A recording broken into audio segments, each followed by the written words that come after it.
bertentangan dengan domba Bani Israel. Sedangkan makan babi, tidak bersunat, tidak mandi junub, tidak tahir. Di dalam tubuhnya itu penuh dengan makanan yang diharamkan oleh kitab sucinya orang Yahudi. Jadi nggak bisa. Jadi ketika dikatakan oleh keturunanmu lah dunia ini akan diberkati. Siapa keturunan dari Nabi Abraham yang mendapatkan titah untuk mengajarkan ajaran Eloa Abraham, Eloa Isa, Eloa Yakub kepada seluruh dunia? Nabi Musa hanya untuk Bani Israel. Yesus hanya untuk Bani Israel. Lalu siapa? Oh, Paulus. Tunggu dulu. Kalau Paulus harus tanya dulu. Siapa yang memerintahkan dia ke seluruh dunia? Siapa yang memerintahkan dia untuk pergi ke seluruh bangsa? Itu dulu cari. Oh, bukan bang, Yesus sendiri. Yang mana itu? Yang keluar dari kubur. Periksa dulu. Apakah itu betul Yesus? Yang keluar yang bangkit pada hari ketiga? Atau jangan-jangan itu adalah sibilisis? Periksa dulu. Data-data dulu kita harus uji. Kita uji kompetensi terhadap oknum tersebut. Kenapa dia mampu mendapatkan mukjizat? Dari mana mukjizatnya? Dari mana kekuatannya? Aku diberi kekuatan, aku diberi kuasa. Dari mana kuasanya? Harus dideteksi dulu. Pergilah ke seluruh bangsa, jadikan seluruh bangsa menjadi muridku. Murid yang mana dulu ini? Muridnya siapa ini yang datang nih, yang keluar dari kubur ini? Apa kata Yesus tentang kebangkitan hari ketiga? Apakah itu tanda untuk angkatan jahat? Atau itu angkatan untuk orang yang selamat? Teliti dulu, baru nyebrang. Karena kenapa? Yesus mengatakan hanya untuk Bani Israel. Yesus mengatakan hanya kepada domba yang sesat dari Bani Israel. Bahkan orang yang bertemu saja dengan Yesus, wanita Kanaan, ibu memelas, memohon untuk kesembuhan anaknya.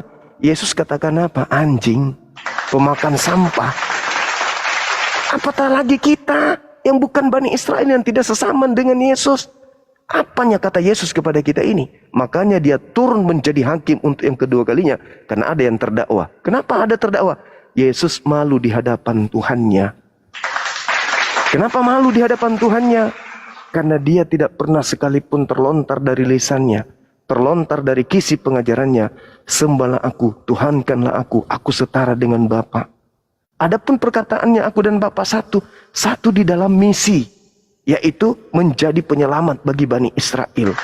Aku tidak berkata-kata dari diriku sendiri, aku tidak bekerja dari diriku sendiri, aku tidak seorang diri, sebab Bapa senantiasa menyertai aku. Aku dan Bapa adalah dua. Yohanes 8 nomor 15, 16, 17, 18. Jika aku menghakimi, penghakimanku itu benar, sebab aku tidak seorang diri, tetapi aku bersama dengan Bapa. Bersama itu artinya dua. Sebab bukankah di dalam kitab Tauratmu tertulis dua saksi adalah sah? Akulah yang bersaksi tentang diriku, satu, dan Bapa yang bersaksi tentang aku, dua. Berarti aku dan Bapa adalah dua. Kenapa Yesus mengatakan aku dan Bapa adalah satu? Yohanes 8 nomor 29. Bapa yang mengutus aku senantiasa menyertai aku dan tidak membiarkan aku seorang diri. Berarti kalau aku tidak seorang diri, ada yang menemani aku. Ketika aku bersama dengan yang menemani aku, berarti aku berdua. Aku dan Bapa adalah dua. Sebab aku senantiasa melakukan apa yang berkenan dalam dirinya. Jelas itu. Berarti Yesus pada hal ini tataran pengajarannya hanya untuk Bani Israel tok. Masih ada lagi domba di luar daripada kandang ini, di luar dari aule, kata Yesus. Yohanes 10 nomor 16. Siapa domba yang menurut Yesus di luar Yerusalem? Dia yang diterangkan dalam Yehezkiel 5 nomor 12.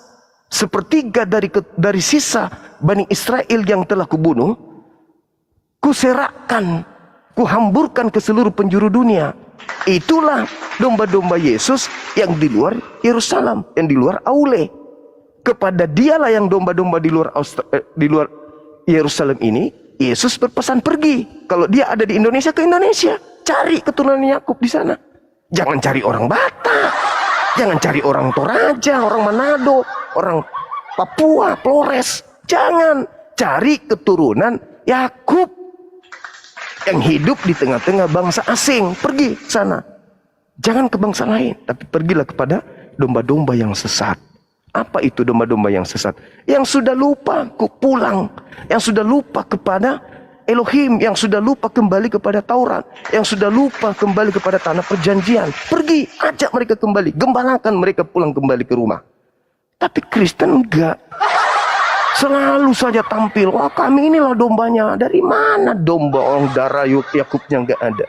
Jadi begitu saudara, yang dimaksud di sana bahwa oleh keturunanmu harus ada antara Nabi Ismail kah atau Nabi Ishak. Nah, ternyata Yesus hanya untuk Bani Israel. Bagaimana dengan keturunan Nabi Ismail? Rupa-rupanya Nabi Muhammad diutus bil bayyinati waz zubur wa anzalna ilaika dzikr litubayyana lin-nasi ma nuzila ilaihim wa la'allahum yatafakkarun. Al-Qur'an surah An-Nahl ayat 44.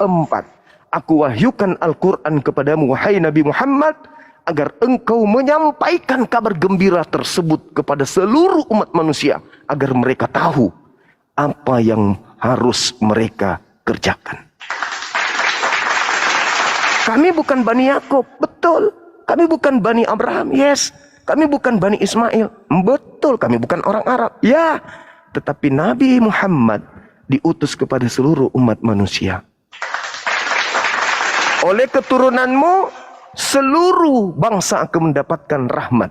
Nabi Muhammad diutus waman illa rahmatan lil alamin wa ma arsalnaka illa rahmatan.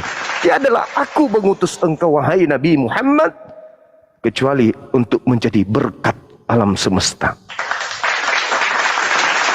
Yesus, aku diutus hanya kepada domba sesat dari Bani Israel. Dirubah oleh Yesus palsu, Kristus palsu. Pergilah ke seluruh bangsa. Padahal Yesusnya mengatakan aku hanya untuk Bani Israel. Nah ini saudara cerminan dari Kejadian 22 nomor 18 tersebut. Dan juga apa yang tertuang di dalam Al-Quran surah Al-Baqarah ayat 130 sampai 140. Silakan Dinda Dito, mungkin ada teman kita Kristen yang masih mau berdiskusi, pelan-pelan silakan dinaikkan. Masya Allah, luar biasa. Allahu Akbar. Allah. Ya Pak Rusrum atau Pak Alexander, ada yang mau sampaikan Pak Alexander? Mau bertanya, kelihatannya Anda menyimak dari tadi. Melanjutkan diskusi atau mau mencari kebenaran Islam, silakan. Gini Bang, untuk penjelasan tadi dari Abang Juma sudah saya simak, tapi yang ingin saya tanyakan itu terkait pembahasan tentang Alkitab, di mana ada mengutip ayat 1 Korintus 11 tadi Bang. Nah di situ kan maksud saya ada kawan-kawan Kristen yang lain juga yang ingin menjelaskan kan, tetapi kan Bang Juma menjelaskan ayat itu bahwa itu bukan terjemahan yang asli. Artinya Paulus mengakui dia sebagai Mesias, padahal dalam terjemahan yang terakhir itu kan dia mengajari umatnya untuk mengikuti Yesus Kristus. Maksud saya setiap kitab itu kan pasti ada terjemahan untuk memperjelas makna, nggak Bang? Kira-kira setiap kitab maksudnya. Itu jadinya ke tafsir. Maksud saya di Al-Quran ada nggak misalnya untuk memperjelas makna dalam ayat itu? Tafsir Bang, tafsir. Tafsir Bang ya. Iya. Oke, ini Bang, saya mau nanya tentang ini surah Al-Kautsar. Surah Al-Quran Al-Kautsar. Iya. Di situ kan ayat yang pertama ya Bang, huruf yang pertama tuh Bang. Nah di situ kan nggak ada tuh, maksudnya. Kalau saya baca terjemahannya begini, sesungguhnya kami telah memberimu Nabi Muhammad nikmat yang banyak. Iya. Nah, di dalam tulisan Arabnya itu kan nggak ada tuh kayaknya nama Nabi Muhammad itu. Maksudnya berarti sama juga lah dengan kitab Kristen tadi yang maksudnya menambahkan tadi dalam konteks untuk memperjelas makna gitu Bang. Iya. Tapi yang perlu, iya. Tapi yang perlu. Ya. Silakan Bang. Iya, Al-Quran itu datang kepada Nabi Muhammad. Jadi ketika dikatakan inna a'taina kal kautsar, itu jelas bahwa ayat itu menjelaskan menuju kepada kamu. kamu adalah orang kedua yang menerima wahyu dari sumber. Kamu di situ siapa? Bukan Nabi Isa, bukan juga Nabi Musa, tetapi bercerita tentang yang menerima wahyu saat itu. Dan saat itu yang menerima wahyu hanya baginda Rasulullah Muhammad sallallahu alaihi wasallam. Maka yang dimaksud di sana, meskipun tanpa penjelasan itu Nabi Muhammad, karena beliau yang menerima wahyu, beliau yang dijanjikan kemudian nikmat, maka yang dimaksud di sana adalah Nabi Muhammad. Itu tafsir yang tidak keluar dari kaidah, karena memang Nabi Muhammad yang menerima Al-Quran. Artinya bisa juga lah di dalam Kristen, karena Paulus kan memberitakan tentang Yesus itu sendiri, Bang. Maksudnya dia bukan mengakui dia sebagai Yesus, tapi dia memberitakan apa yang diajarkan oleh Yesus. Jadi dia berbicara tentang konteksnya tentang Yesus tadi, sama seperti Nabi Muhammad tadi. Maksudnya wahyu diberikan ke Nabi Muhammad. Seperti itu, Bang. Kalau begini, saudara, kalau Anda ingin mengibaratkan dengan Nabi Muhammad dengan Paulus dalam tataran ini, maka ada oknum yang harus mengaku sallallahu alaihi wasallam. Nabi Muhammad bergelar sallallahu alaihi wasallam. Beliau yang menerima Al-Quran. Al-Quran dijelaskan oleh beliau. Tidak ada yang menduplikat ajarannya dan mengatakan dirinya juga adalah sallallahu alaihi wasallam. Sama seperti kami umatnya. Ketika diperintahkan sami'na wa ta'ana, ati'ullah wa ati'ur rasul. Kami taat kepada Rasul, tidak ada di antara kami mengaku bahwa kami ini adalah sallallahu alaihi wasallam. Berbeda dengan Paulus. Paulus di dalam 1 Korintus 11 nomor 1, jadilah teladanku, sebab aku ini juga adalah Kristus. Nabi Muhammad, ati'ullah, taatlah kepada Allah, dan taat jugalah kepadaku. Allah adalah Tuhan kita, aku adalah Rasul Tuhan kita. Dia tidak mengatakan taatlah kepadaku sebab aku ini juga adalah Allah. Berbeda dengan Paulus sang rasul. Tuhannya adalah Yesus, dianya adalah rasulnya Yesus. Ketika Tuhannya terangkat ke langit, dianya yang mengaku Kristus. Sedangkan gelar Kristus itu hanya ada pada diri Yesus, selain daripada penyesat. Hanya ada dua, asli, palsu.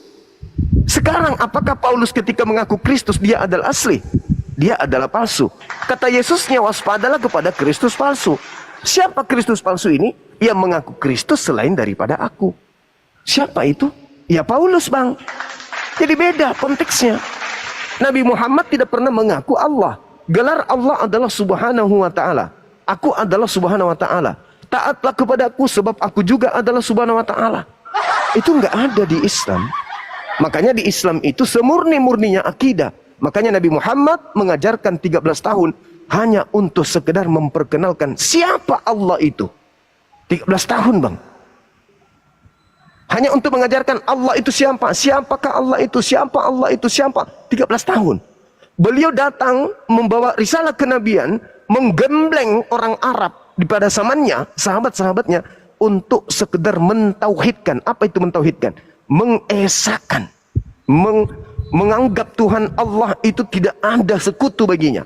13 tahun. Belum mengajarkan yang lain. Belum mengajarkan sholat, belum mengajarkan puasa, belum mengajarkan yang lain. Yang diajarkan terlebih dahulu adalah tauhid, sebelum mengajarkan yang lain. Jadi bagaimana mungkin Nabi Muhammad mengaku subhanahu wa ta'ala? Berbeda dengan Paulus. Ketika Yesus mengatakan waspadalah kepada orang yang mengaku bertemu dengan Mesias, atau mengaku bertemu dengan Kristus, Paulus mengambil dua bagian tersebut. Mengaku bertemu dengan Kristus dan mengaku juga sebagai Kristus. Iya, Bang. Coba silakan. Gini, Bang, maksud saya kan sebelum pasal 11 itu kan ada penjelasan juga di pasal 12 itu, Bang. Maksudnya dia memberitahukan tentang Yesus melalui penguasaan Roh Kudus yang datang daripada Allah itu, kata dia kan. Dan dia mengajari jemaat waktu itu kan untuk maksudnya ya mempercayai Yesus sebagai Tuhan yang datang daripada Allah Bapa itu sendiri, maksudnya gitu, Bang. Bukan dia mengaku dia Mesias, tapi dia, ini yang saya pahami aja, Bang, ya. Iya, silakan. Bukan dia mengatakan bahwa dia itu Mesias. Makanya diperjelas dengan terjemahan tadi, Bang. Nah, maksudnya itu. Konteksnya itu kan ada dari pasal 12 itu, Bang. Tapi ada hal yang menarik di sini, yang menurut saya itu adalah kekosongan dalam studi kekristenan. Apa itu? Kristen lupa kalau Paulus itu tidak pernah mengirim surat kepada orang Indonesia. Itu dulu. Itu dulu, Bang. Kalau Anda melihat 13 buku Paulus itu konsentrasinya bukan kepada seluruh umat manusia. Nah, ini dalam studi kekristenan atau pelajaran kristolog. Kristen itu saya yakinkan tidak belajar sampai ke sana. Paulus mengajarkan surat-suratnya itu kepada oknum-oknum tertentu. Bukan kepada litubayin linas, kepada seluruh umat manusia, bukan. Paulus mengajarkan hanya kepada oknum tertentu dan menggunakan bahasa tertentu. Maka pola kerangka yang harus kita pakai di dalam ilmu logika berpikir sehat. Paulus mengajarkan ajarannya kepada non-Indonesia, non-bahasa Indonesia. Maka fakta akan terpapar dengan jelas ketika orang Indonesia, dalam hal ini Kristen, jujur menyikapi keadaan itu. Apa itu? Kristen harus mencoba untuk kembali kepada original teks untuk merasakan apa nuansa rasa bahasa Yunani terhadap orang Yunani. Kekosongan itu kemudian diisi oleh Kristen secara terstruktur, terorganisir, bahwa mereka harus mendiami keadaan di mana mereka harus dibalut dengan terjemahan dengan rasa Indonesia, dengan pola budaya Indonesia, dengan cerminan sebagai karakteristik sebagai orang Indonesia. Apakah pesan itu disampaikan Paulus dengan nuansa itu? Tidak. Maka beda dengan Quran. Harus kembali kepada pola, kembali kepada pabriknya. Apa tujuannya? Seperti apa kemudian cerminan di dalamnya? Penjabarannya seperti apa? Implementasinya kayak mana? Kalau Bible tidak, Bang. Nuansa yang ada di dalamnya jauh meninggalkan kemudian perahu yang menjadi tunggangan awal mula. Paulus menulis surat dari Paulus kepada jemaat yang ada di bla bla bla bla bla bla bla. Apakah Anda ngerti? Apakah Anda paham?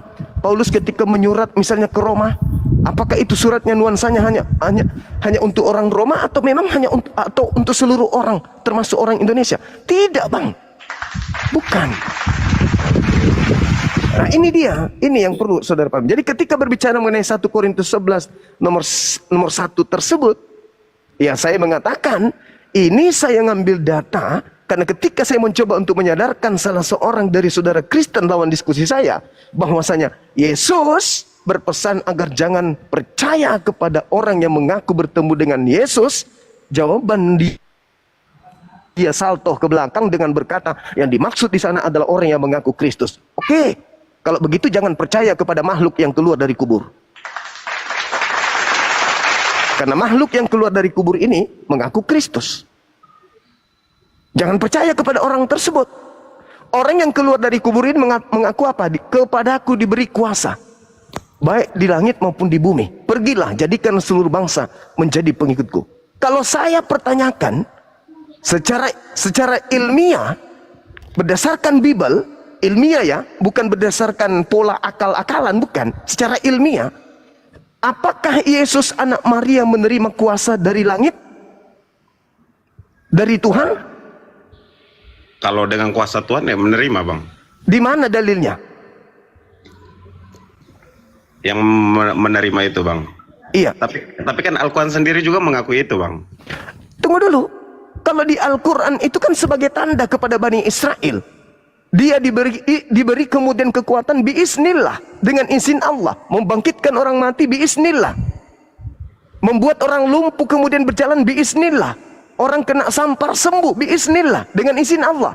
Diterangkan juga dalam Kisah Para Rasul 2 nomor 22. Orang Israel harus tahu. Lagi-lagi kita tersisi dong. Kristen tersisi dong, karena yang diseru orang Israel. Yang aku maksud adalah Yesus dari Nazaret, orang yang ditentukan oleh Tuhan untuk melakukan mujizat. Perhatikan, tanda-tanda kekuatan yang dilakukan oleh Tuhan melalui perantaraan Yesus. Jadi kekuatan yang dimiliki oleh Yesus itu tidak terlepas karena di dalam dirinya ada Tuhan yang menggambarkan kuasa tersebut. Makanya dia mengatakan apa? Makananku adalah melakukan pekerjaan yang aku lihat Bapa melakukannya. Makananku adalah melakukan pekerjaan apa yang diperintahkan oleh Bapa. Aku tidak dapat berbuat apa-apa dari diriku sendiri. Lepas dari itu, Anda lihat dalam Matius 4, Anda tengok di dalam Lukas 4. Apa yang dikatakan? Hei Yesus, jika engkau menyembahku, maka dunia beserta segala kemuliaannya akan aku berikan kepadamu. Sebab aku berkuasa memberikan kepada siapapun yang aku kehendaki. Itu ucapan siapa? Ucapan iblis, Bang. Pertanyaannya, apakah Yesus terima?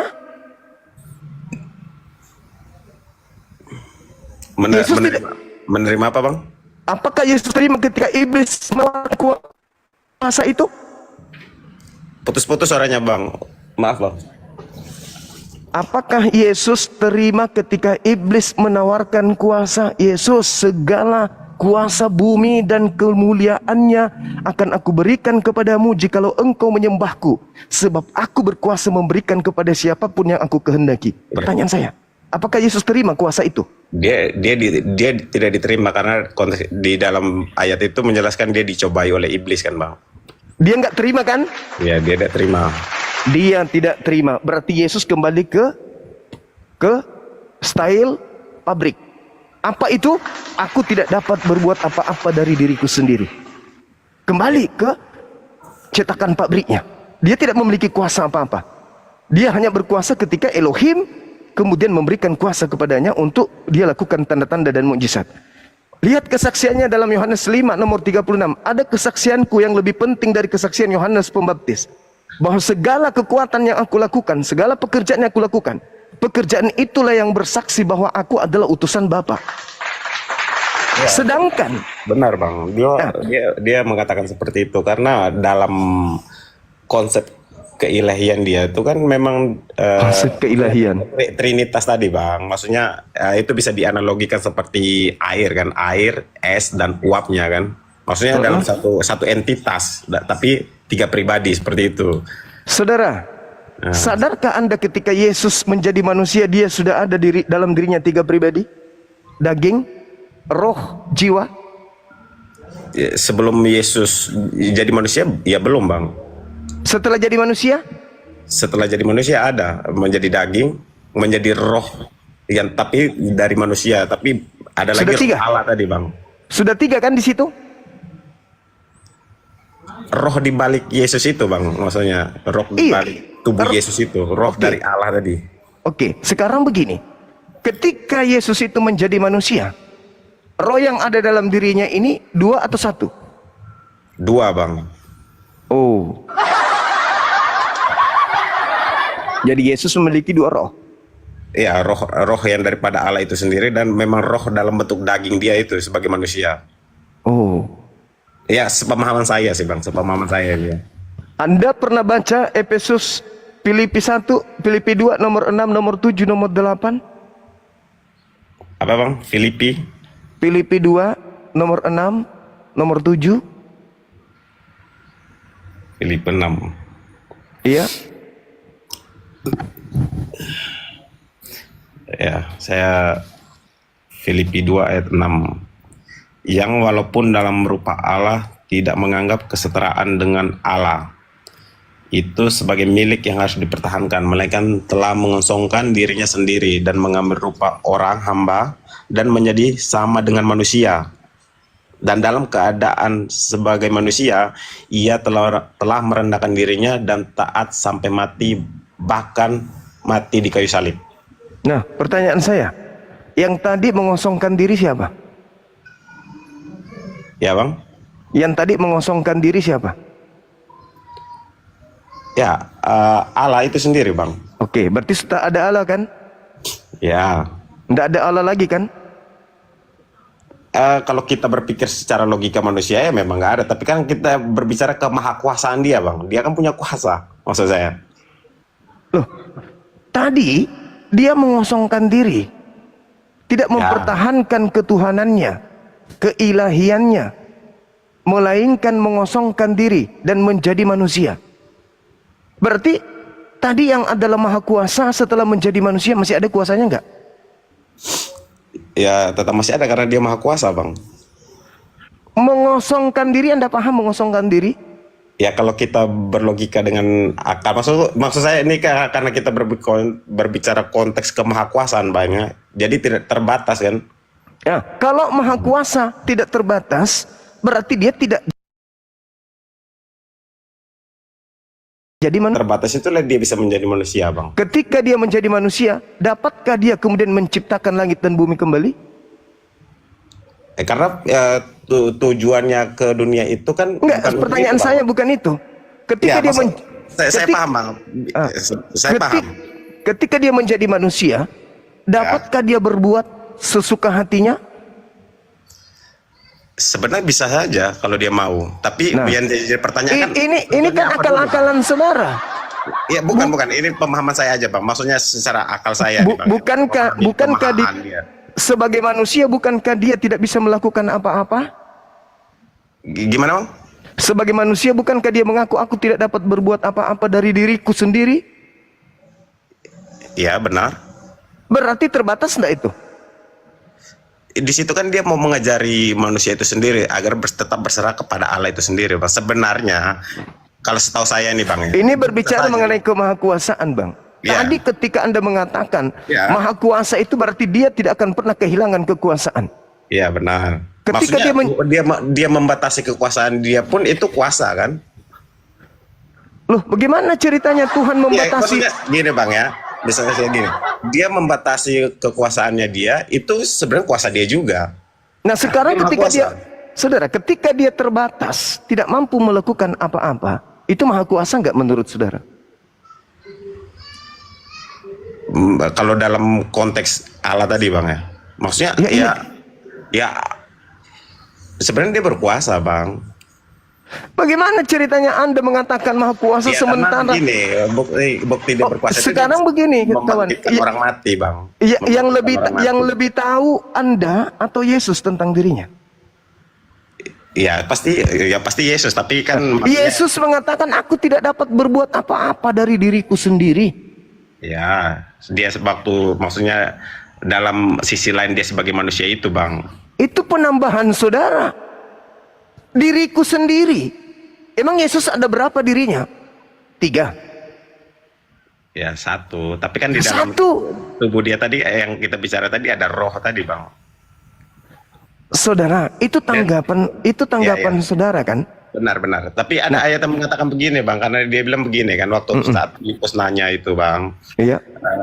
Bapak tunjukkan Bapak kepada kami. Terus jawab itu sudah sekian lama saya bersama-sama dengan kalian, masih saja kamu menanyakan Bapa. Ketika kamu melihat saya, itu kamu sudah melihat Bapa, dan aku dan Bapa adalah satu. Gimana tuh, Bang? Kamu melihat aku, kamu sama dengan melihat Bapa. Bapa. Kamu membunuh aku sama dengan membunuh. Ya itu kan konteksnya beda, Bang. Beda. Enggak, Gimana? Iya, maksudnya Begini, kan kita kenapa? begini. Kenapa ada ungkapan itu dari Yesus? Ya, Karena Filipus ini, Pilatus apa? Siapa yang dipanggil di sana? Filipus ya? Filipus. Nah, sudah sekian lama engkau bersama aku dengan Filipus. Kenapa kau masih minta? Tunjukkanlah Bapa itu. Ya. Sudah tahu Bapa itu tidak bisa dilihat, tidak bisa didengar, kau masih tanya mana Bapa itu? Itu kan bahlul. Seakan-akan Yesus ingin mengatakan itu. Sampai dia mengatakan siapa yang melihat aku, itu sama halnya melihat Bapa. Karena apa yang aku katakan itu ucapan Bapa. Apa yang aku kerjakan itu adalah pekerjaan Bapa.